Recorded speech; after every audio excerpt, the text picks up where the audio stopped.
Namaste, beautiful yogis.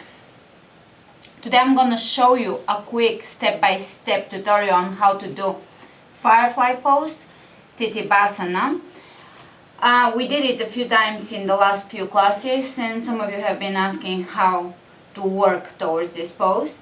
The best thing to do is really focus on your standing practice. You guys know I love standing practice. It increases your flexibility. And it will prepare you for a lot of the more fun or complicated or fancy poses.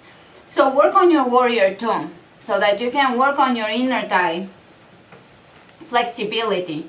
Warrior two, plie squat, forward bend, wide-legged forward bend. And also you can do wide-legged forward bend at the end of our classes. On the floor, you can sit down, open your legs out, flex your feet, pull the toes back, lift the kneecaps, do not hyperextend, make sure you're never locking your knees.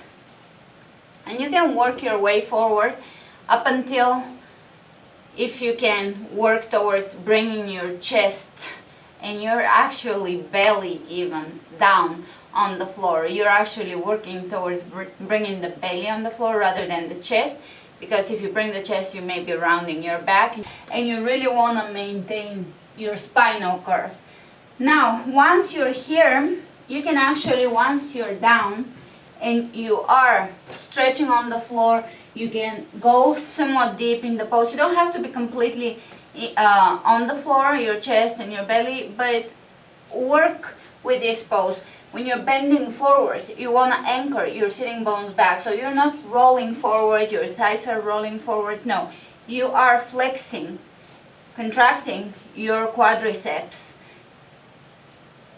flexing your toes, flexing your feet, pulling your toes back in towards you, all 5 toes, keeping your sitting bones back and rolling forward.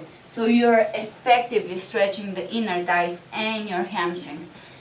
Once you're here, you can actually bend your knees and bring your hands on the floor, shoulders down.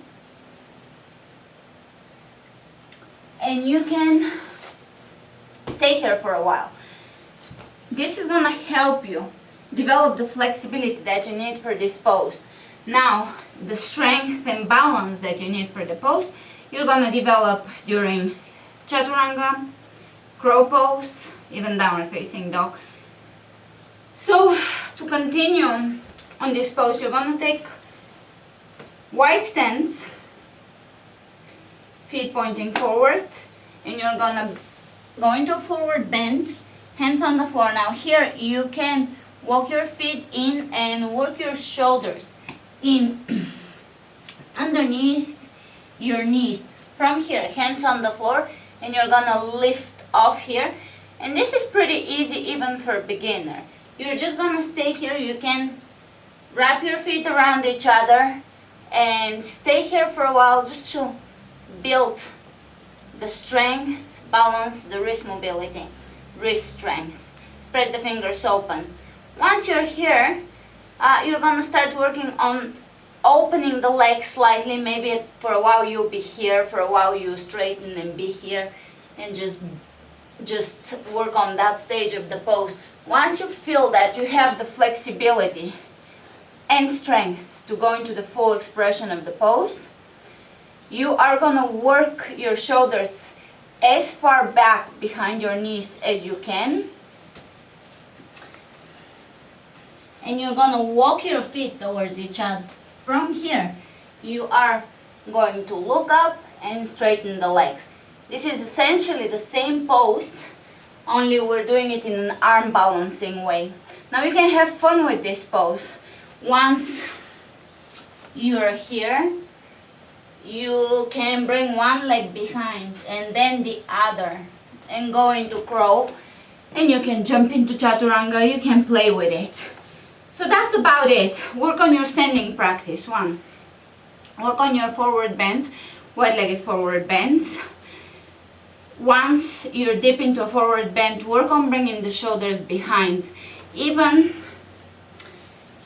something like lunge where we're bending forward and bringing the shoulder underneath here, stretching, would help you to develop this flexibility. So our basic classes are really going to prepare you for that.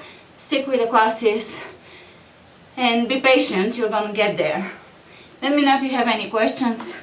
Namaste.